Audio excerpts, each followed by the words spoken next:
hey, I'm about to do LSD and watch Scissor Bros. Yeah, what is that? Or I'm about to take mushrooms. Are we like a psychedelic podcast? I don't know. Are we a psychedelic podcast?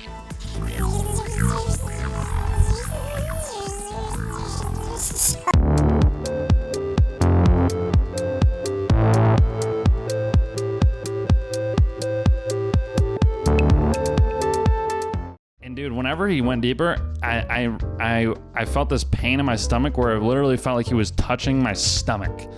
And I'm like, oh, and then it was over. But it felt just so like that. And I wanted to, and then I came everywhere. Yeah.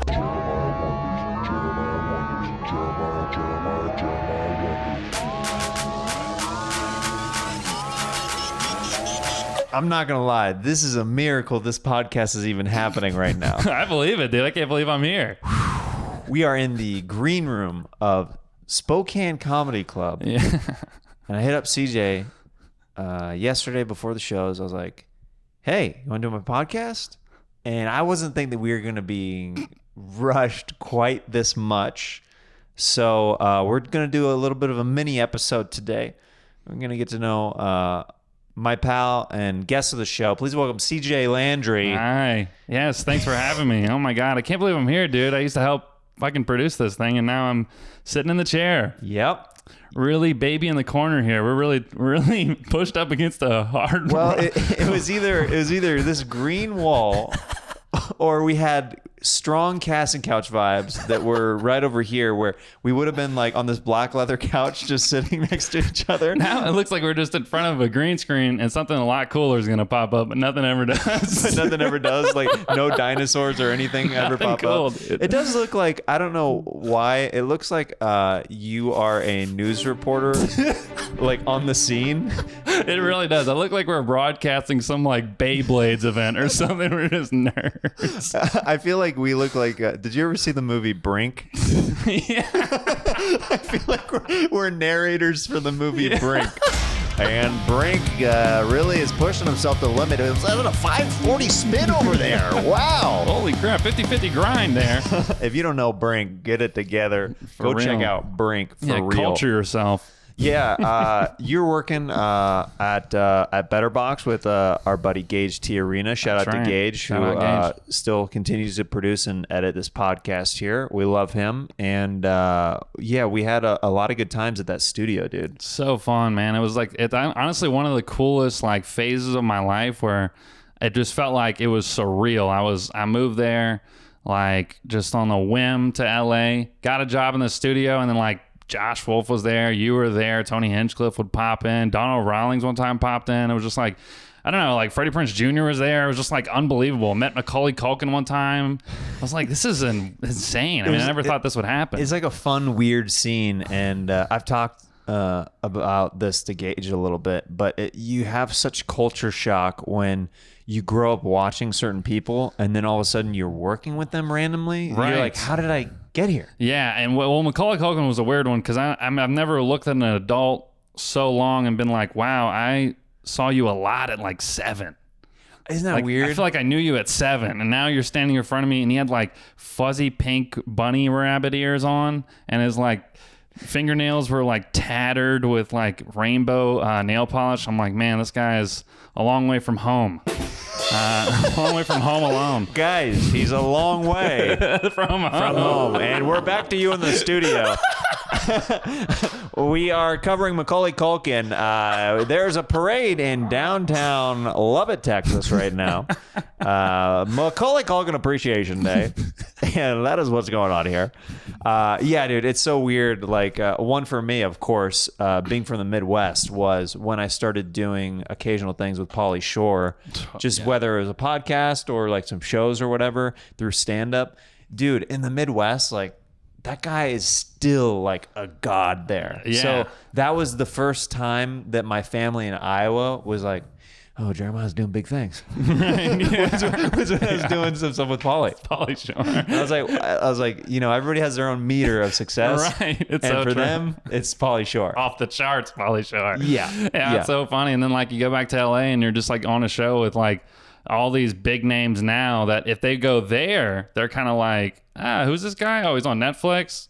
Big deal. You know, like I don't know, like some scenes, like I don't know, some scenes you'd be surprised who's not big there, even though they're a huge name in LA now. You know, it's so weird how everything's become so categorized, scattered all over the country. Well, that's what's weird is like you can have 1 million followers on TikTok and nobody knows who you are in certain parts. You know what I mean? That's still, and that's 1 million people. I know, and that like you gotta now it's the face filters. You've seen these guys where they just have like a Snapchat face filters where it's like they have big eyes and a small little mouth and they're changes their voice and they're like meow, meow, meow, meow, meow, like that, and they're making all these videos like I just went to Starbucks today. Da, da, da. And it's like these like really big long rants, and now they're like selling out comedy clubs all over the country like just off these videos. Yeah, you never seen these guys? No. Oh my god! I work with one of these guys, right? His name is should I say his name? I don't know. Anyway, so I'm not gonna say anything mean. Yeah. But he just so he just sells out this club. Does he use the filter on stage at all? No. No, but that would be amazing. I mean, people showing up and then they're like, okay, well, this isn't what I paid for. This is really I don't frustrating. recognize this guy. This guy who's been talking to me like, here's my thing about the lines of Starbucks. And then they show up and like, hi, my name's Rick. And we're going to do an hour of comedy tonight. I hope you guys are into that. So I talked to the guy and he sold like $7,000 of merch in over 2 nights. What? Yeah.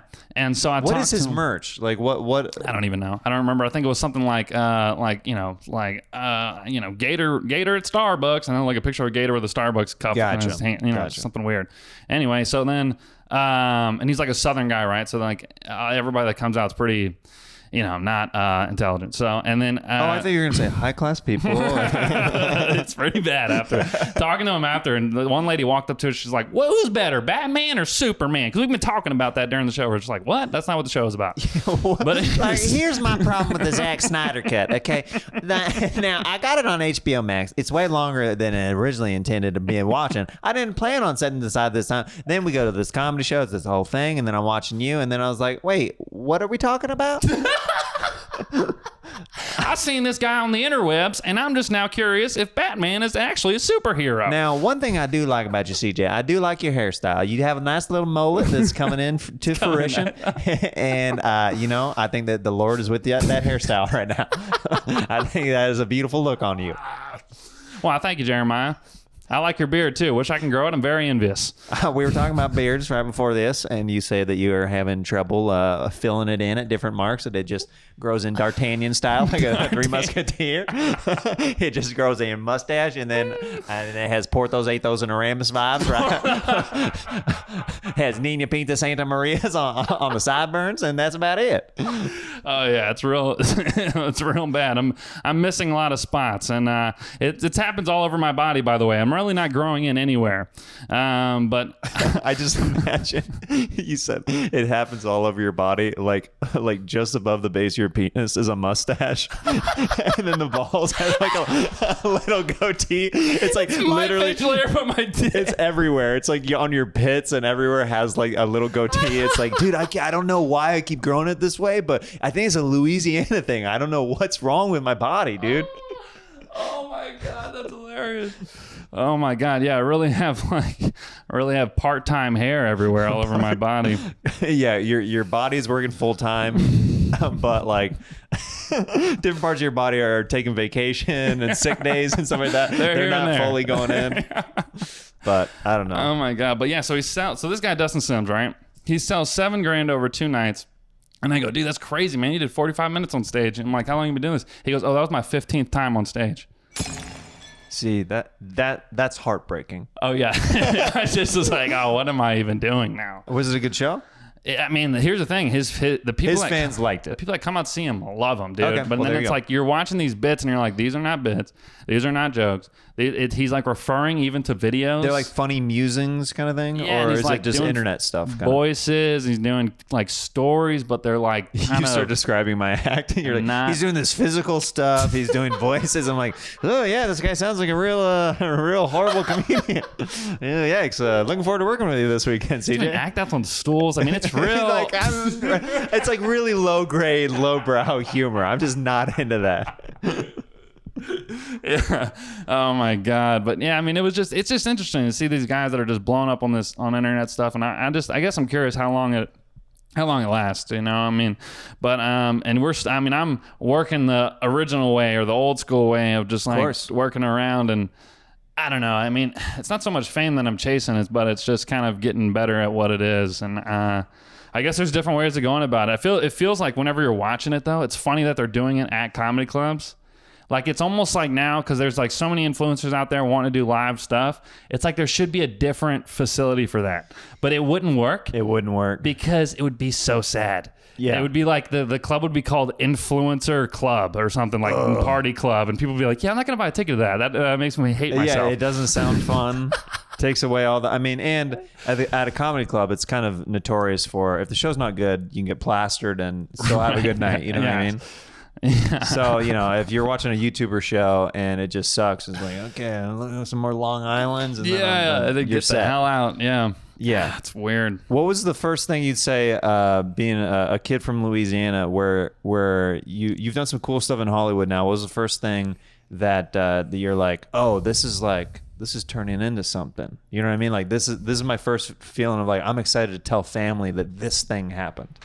Man, I mean, I guess like, I mean, it's kind of sad, but definitely the first time I was on Kill Tony was dope. That's not sad, dude.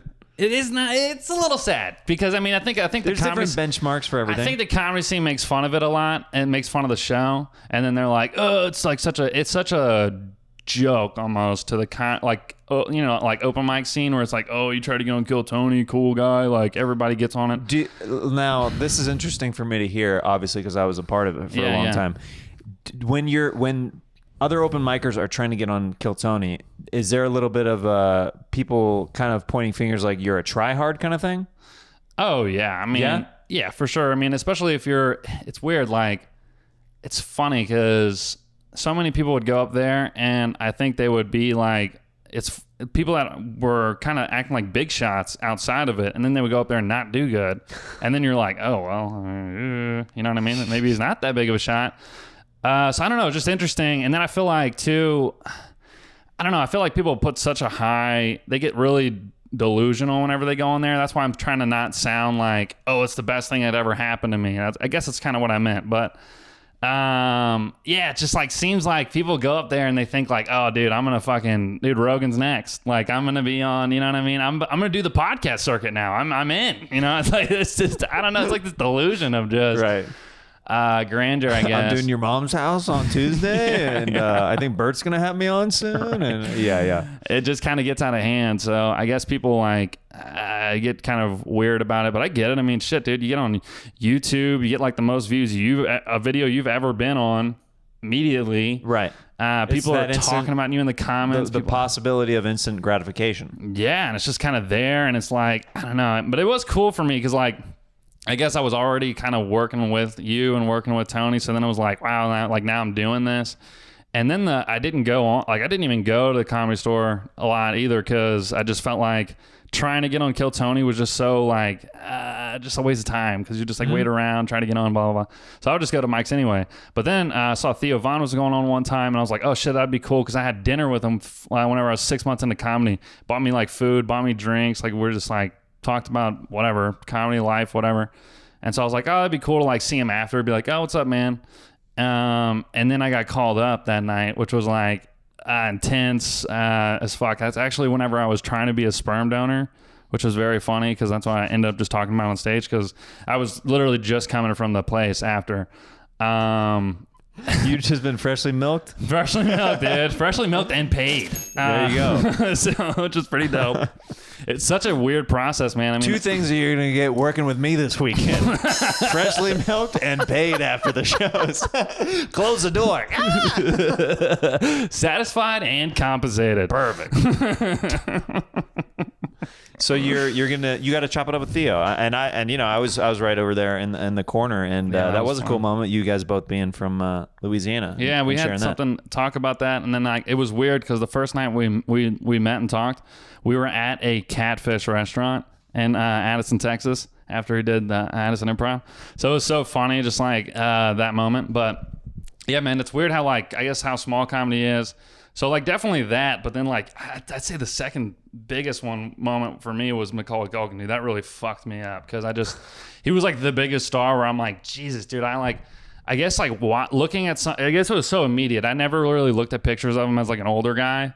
So like just to see him as a kid in my brain and then see him as like a 40-year-old man, you're just like, wow, that's like a big jump. And he went from being the most baby-faced, clean-shaven guy to kind of looking a little rough, like with like facial hair and the whole thing. Life happened to him, and it was crazy, dude. I loved that scene. That just honestly, dude, delivering weed for me was like a big thing. I thought that was just like crazy to me. Like as soon as I moved to LA, I was delivering weed for Speed Weed. And it was just like, I don't know. What did your parents think of that? They were like, "Wow, is it legal?" Because they didn't understand like that's legal. They think you got jumped into a gang immediately upon moving to LA. Like, yeah, okay. Is that? I mean, my mom was like, "I got this great job." Okay, it's like, son, you're just a drug dealer. It's not a business. You're just dealing drugs. Like, no, mom, just hear me out. It's like trust me, dude. It's like this organized cartel. Not a cart. They call it a cartel, but it's not really a cartel. It's legit. They sponsor a podcast. So I'm like, so you know, it was kind of crazy too, because like you had to go through all these wild. I mean, like I remember probably like a 2-week stretch of me delivering weed. I was delivering weed during the wildfires. I mean, there was just like, wow, they're really burning a lot of trees here. They're smoking the weed, they're burning the trees. And I was like on the interstate, like driving, and I'm looking over, just flames are coming off the side of the interstate, and we're in traffic. It's like, what? Why are people ordering weed right now? This is, I'm like, I guess to cope I know, with everything that's going on. It was so crazy to me. And I mean, people really, I mean, that's kind of what shocked me too. Like, cause Speed Weed was with the studios. Everybody that worked in the studio was pretty much high the whole time. I mean, like the manager Ken was just like blowing dabs in his office. I'm like, dude, this is awesome, man. Like I get You're like, is this what working in LA is like? Because I could get used to this. Yeah, I'm like, this is all right. This is where magic happens. And yeah, it just felt so weird because I just moved from Texas, where like literally, if you get caught with a vape pen, it's a felony. Like you go to jail for that. Oh my goodness. So it was just so weird to like live in two totally different worlds and then be delivering weed. Like I remember one time I delivered a weed to a guy. I knocked on his door. It was one of those moments where like you knock on a door and the door's like already open. Mm-hmm. So then it just like swings open. He's like, "Oh, come in." And like I walk in. And this guy's like in a wheelchair and he's like totally like, I don't know if it was like ALS or whatever, but he had like, I was bringing him like $2,000 worth of weed, like edibles, like everything, wax, flour.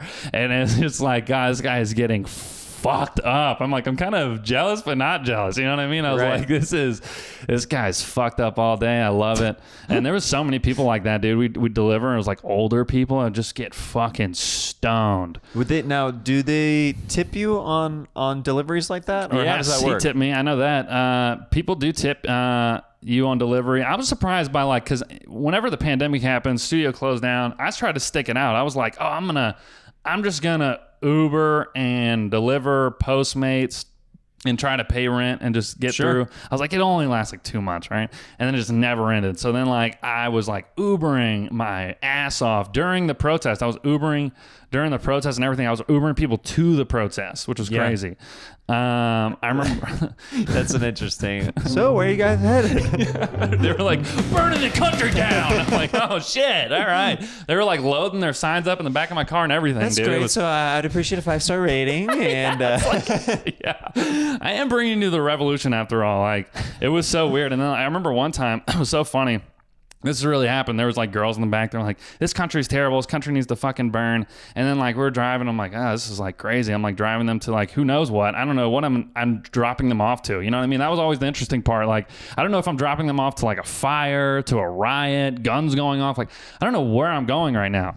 And because I'm not even from there, dude. I'm just like, yeah, all right, let's go. You're following the GPS exactly. You have no idea if you're going to the pits of hell. No clue. Like, you just drive off a cliff. You're like, well, okay, we've arrived in hell. One time I was driving and just like the National Guard right there with their like tank. I'm like, okay, all right. Maybe here I drop you off. I don't know. And, Hey, get down. What? Uber drop-offs are over there. yeah. And dude, so at one point she goes, like, we keep driving, and she goes, I haven't eaten lunch yet. Should we like Uber Eats while we're there? And I'm just like, you guys are bringing people through hell. Like, this is crazy. When you were delivering weed, did anybody ever invite you in to smoke with them or anything like that? Yes, one guy did, and it was like late delivery, like it was almost closed, and I'm like, look, I gotta go back, and like I'm gonna close, but I'll take a couple hits, sure. And like the guy was like, it was funny because like this guy was like old, and he was like a biker guy. Some places I went into were so sketchy, dude. Like this guy had guns in the back, I remember, and like he was like shirtless. He had like leather pants on, looked like he just got off the bike. It was such a trip, man. That was such a trip working there. That's bizarre, dude. Is that the weirdest job you've ever had? Was outside of sperm donating? I would say I don't even know. Did you ever get close? Did they ever tell you? Tell me With sperm donation. Did they ever tell you like if you end up matching your sperm with a lady? This is what happened. So I go through the process. The process is pretty. It takes a while. Like I signed up like through Craigslist. And so, again, didn't know if it was official or not, but I told my parents it was. But I just snotted out my nose, just laughing. But because I was just imagining a little girl being like, "Mommy, where did Dad come from?" Well, there used to be this website years ago, and literally anybody could apply. Literally anybody, and your mom was tired of, really maintaining relationships with men. And I wanted to just seal the deal and bring you into this world immediately. So I hopped on this website called Craigslist. And the riff could keep going, but get back to your story. I'm diverting it. No, I love it. And then she's like, he can be found on a podcast. No, but it's pretty crazy. But like, so they don't tell the kid anything. They can't. I guess the mom can, but they don't release the information to the child until they're 18.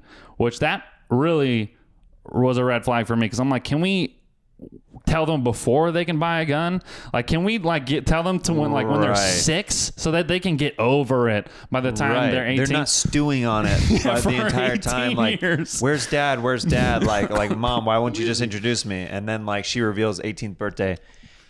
Your father's a donor. Yeah. That's wow. All right. Hello.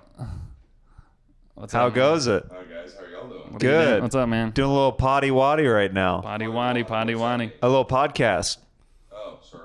That's No, okay. you're good, man. Are you featuring this weekend? No, I'm the bouncer. You're the bouncer. I just wanted to Hop in. No one to bounce. Hop in. No one to Here, bounce so here. they can put a. What's your name? My name's Doug. Doug, it's great to meet you and have you on Jeremiah Wonders. Thank you so much for. What are you wondering about? We wonder about a lot of stuff. We were just talking about CJ being a sperm donor over here. That's right. Oh, I've done that a couple times. Yeah. Wow. Yeah, you gotta be careful, guys. Did you have any matches? Matches? What do you mean? Did they use your sperm with any woman, do you think? Oh, no. Like, I've got 2 kids and 2 baby mamas. That's all I meant. Oh, you were I donating haven't done it to sperm the bank. to your wife? Yeah. Okay. This got weird, didn't it? No, Doug, this was possibly the best drop-in I could have wished for on a podcast. All right. Yeah, you just donated your words to us Let me know here. if you guys need anything at all. Thanks, man. Oh, okay, perfect. I appreciate it. Weekend. I'm excited to have you. Yeah, no, bud. I'm stoked to be here. This guy's great. This guy's great. Yeah, I know. We're new best friends. These guys rock. I suck. I suck. I tried to play it off cute with the whole potty waddy thing. He's like, dude, what is that? He looked at you He's so like, dude, he's like, I don't know what you're talking about. Okay, so finish your Yes. Finish, please. finish. Guys, we're back broadcasting on the Brink tournament right now. Okay. God, he just went under a semi-truck. Look at Oh that. my goodness. I think the kids call that a power slide. No, but so yeah, it was a tough process. Like, it took a while to go through, but so I had to get my prostate checked. That was one of the things I had to do. I had to get my, he was an Asian doctor, thank God, small hands. But then I had to Does go. that hurt? Dude, well, it was crazy. Being a young guy, that's not a normal thing that you get checked. No, because what was fucked up about it, they didn't even tell me. They go, oh, you're going to get a physical today. And I was like, great, awesome. And then like literally he goes, turn over, like mid-physical. You got to turn over. And I'm like, what? And then I was like, and he's like, yeah, you're going to have to get your prostate checked. And I'm like, oh, I don't think. And he goes, no, that's part of it. I'm like, oh man, all right. You're like, can I see the paperwork? I was like, why didn't they warn me? Yeah. And so he goes, all right, it's gonna feel weird at first, and then it's gonna hurt. And I go, all right, and a little bit. And so he sticks it in. I'm like, okay, not bad at all. And then he goes, all right, I'm about to go a little deeper. And I'm like, oh no. And dude, whenever he went deeper, I felt this pain in my stomach where I literally felt like he was touching my stomach. And I'm like, oh, and then it was over, but it felt just so like that. And I wanted to, And then I came everywhere. I went, and then they gave me money right after that. Like, yeah. You're like, is this how I donate? He's like, this is how you donate today. So you don't. Yeah. So then they I had to go see a therapist. They made me go sit with a therapist, and so I like to think that they prescribed you the therapist, like you have a blanket with you, like after the prostate check. Like like they weren't gonna do it before, but like since you had such a violent reaction to the prostate check, they're like, he needs therapy. Right, you're gonna go down to room 3C down the way, and thank you, doctor. Yeah, and so what was weird was like she kept asking me these questions like over and over and over again, and like what was weird was like the whole time she was treating it like it was a job interview, right? So like the first question she asked me straight up was, so what made you want to become a sperm donor? And I was like, I just like paused for a second. I'm like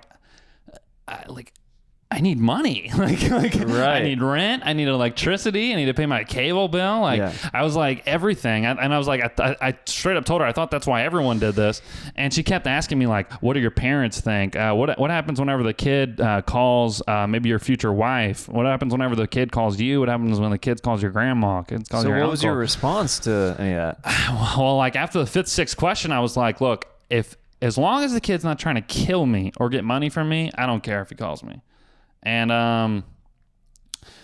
honestly, she grabs a giant ink pad and then a stamp, and it just says "Read approved" over the white paper. She's like, all right, go down to the hall, jerk off a little bit, and the file, you're good. So this is what happened. So I already did like a few tests. Jerks, right? And gave them my samples and everything, and I already like did all that. Watched the porn, jerked off, did the test, the urine. Do you remember blood. the type of porn you watched? Yeah, so I tried to do the CD because I was like, oh, I'm gonna go old school. Like they supply the CDs. It's just like, welcome to your first jerk off sesh. I'm Jessica. Oh, Tina, I'm filming something. Do you want to come in too? I sure do. Let's get this guy to come. Oh my God. So it was so funny too, because I opened up the book and it was like a disc book, which I haven't seen in forever. It was like one of those CD cases, from like the 90s. And like I opened it up. You're like, how did my Sum 41 CD get in? Fat lip. But it was so funny because a lot of them, dude, like they didn't put them back in the sleeves. So there was just like discs, just like I was flipping and they were just like falling out everywhere, and like some of them were like stuck together. And I remember one of them had like one of them was guys. I was just like, wow, like just sucking each other off on the disc. I'm just like, Jesus Christ. I popped one in and then I couldn't fast forward. So like the remote wasn't working, and I'm like, this defeats the purpose. I'm like, what am I doing? I have a phone that has infinite amount of fucking tits and whatever I want to look at. So I was like, yeah, just turning this off. I mean, this is dumb. It was so funny. And so, and the room was terrible. It was like this dressing room, and it was like this, like, just sad looking chair. It was like just rod chair. It, like, wasn't comfortable at all. And they had like a little sink and all this like Germex and stuff. No lotion or anything, which I thought was weird, but they really want you to go old school. Yeah, they want to keep it professional. Yeah. So there's just a scroll with like ancient photos scribed into it, and they're like, well, how old do you want to go back? Yeah. Is that Egyptian boobs? What is that? Is that a tablet? Why does she have the head of a dog? So Why am I rock hard right now? What's happening? so it was just so funny to me because I went through all the process, dude. I like the last day, dude, I signed like my life away. I just remember signing paper after not even reading it, just signing all these pages. They were asking me for my baby pictures and all this shit. I'm just looking at the folder. I'm like, man, this is fucked up. Like, I'm doing this for money right now because I'm struggling. And I'm like, do I really want to do this? And I remember like them giving me the key fob to the building, like swearing. They were like, yeah, just like come anytime. And like literally schedule ahead, please. And so so I did that, and I'm like, fuck yeah, I can go tomorrow. They were like, I'm tomorrow if you want. And so I wake up the next day and I get an email saying that they denied me. So I was like, what? Like, why would they give me a fob? And these fobs, like these key fobs in the building, they're not cheap. They're like $150. That's crazy. These little fobs are like $150, $200. I remember working at a hotel, and that's how much they were. And it was like these little blue fobs, and they're not just giving these out. I knew that. And then I'm like, hang on. They wouldn't give me a fob, sign me away if it was like something wrong with my health. If it was something wrong with my like sperm itself. And the thing is like the therapy thing was the day before the last signing. So I was like, dude, I think the therapist was just like, yeah, this guy either just wasn't ready, wasn't sound-minded, or a piece of shit, or an open mic or whatever. And it was just like, get this guy out of here. And so they're okay with everything else you're saying about like, yeah, I mean, if I hear from them and they're not asking me for money or whatever, and they're not trying to kill me, that's fine. And they're like, oh, what do you do in your downtime? I'm like, well, I do open mics. And they're like, you're not welcome here anymore. Like, yeah, it's a problem. Yeah, we don't want that spreading around our country. Too late. Yeah. So did they ever tell you? Never tell you. They don't tell you. And I was like, this is when I got mad, because I'm like, well, you guys did a lot of medical tests on me. I was like, what are you doing with that? You got to give me the results. I was like, at least. Because like, I also, what fucked me up about it was that I gave them sperm already. So I don't know what they're going to do with that sperm. I don't know if like I signed all these papers and then they're just like, yeah, no more. We've never seen mutant sperm like this. We're going to study it. This must be tested. And so I think like, who knows? They could be a fucking scam. They could be like using my sperm. Yeah, through Craigslist. That's weird, man. And so, but it was did they legit pay you? Place. Yeah, dude, I got $800 just for trying. Those 2 months of me just trying, I got $800. Because it was like $300 for my prostate check. Like it was all like, the therapist thing was like $250. I mean, you're saying $800 like it's One a stipend? large amount of money when it's your life juice.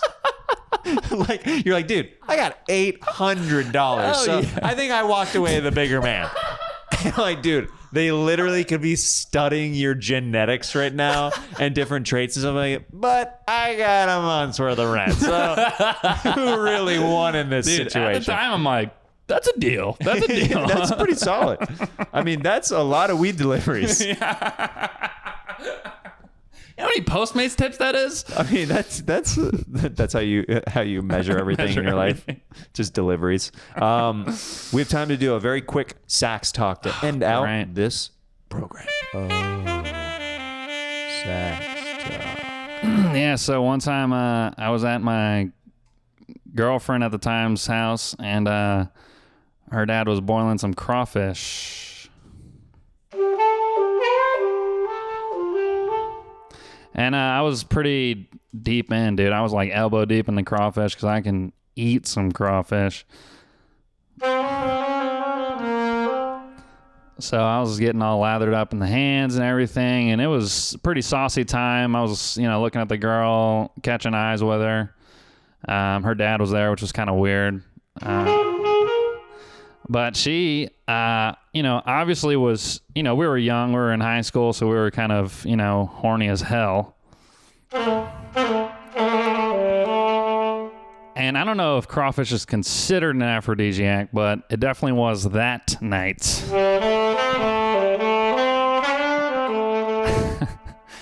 And so, I'm biting on these tails. I want to get in her tail. It's a whole thing.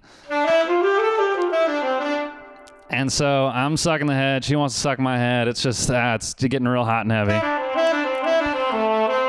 Spicy as hell. Crawfish is a really sexual experience. I mean, you're sucking the head, the hot juice is hitting you back in the throat, and you're just like, yeah, this is hot. So we get done eating the crawfish, right? And so I'm ready to kind of get at it with this girl. We go in her room. She starts taking off her clothes. I'm taking off my clothes. It's getting really hot. We start touching each other, right? And I start foreplay, which is very important. Kids, look it up. It's very important to the sexual experience. Right? So I start fingering her. And it's getting intense. I notice her face is starting to wince a little. And she goes, "It's burning." And I go, "What do you mean it's burning?" And she goes, "My pussy is burning right now." So I pull my hand out and she goes, "Did you wash your hands?" And I'm like, yes, I definitely did. And apparently, I guess there was some crawfish juice, which if you don't know, crab oil, was underneath my fingernails, causing her immense pain. She goes in the bathtub immediately to soak for hours and was very, very pissed at me.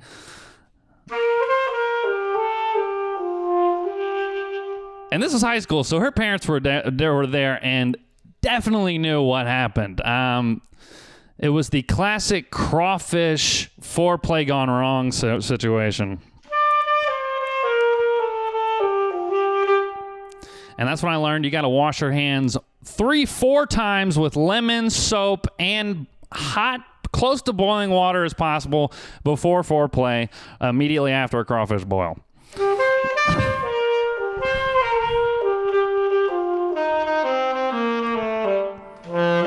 And she never talked to me again. It was pretty bad. I mean, Embarrassing. that is a great way to close out this jam-packed Jeremiah Wonders. A crawfish sex story? Oh, yeah. I would only expect so much from you, my friend. Thank you. CJ, where can people follow you? Where can people look at your stuff? Yeah, so everything is CJ Landry Comic, and also Laughing with Landry. I just started the podcast. I have 3 episodes on there, so check that out. It's all audio only. I have a couple of videos on YouTube of it, but definitely check me out on YouTube too, CJ Landry Comedian. Heck yeah. Well, dude, you are hilarious. I love working with you. You did, we did the last show before the big shutdown together. That's right, the Rec in Room. Huntington Beach at the Rec Room. You killed it, and I'm looking forward to working with you all weekend, man. Thanks, man. Me too. Check out his stuff. Love you, brother. Later. Love you too, dog.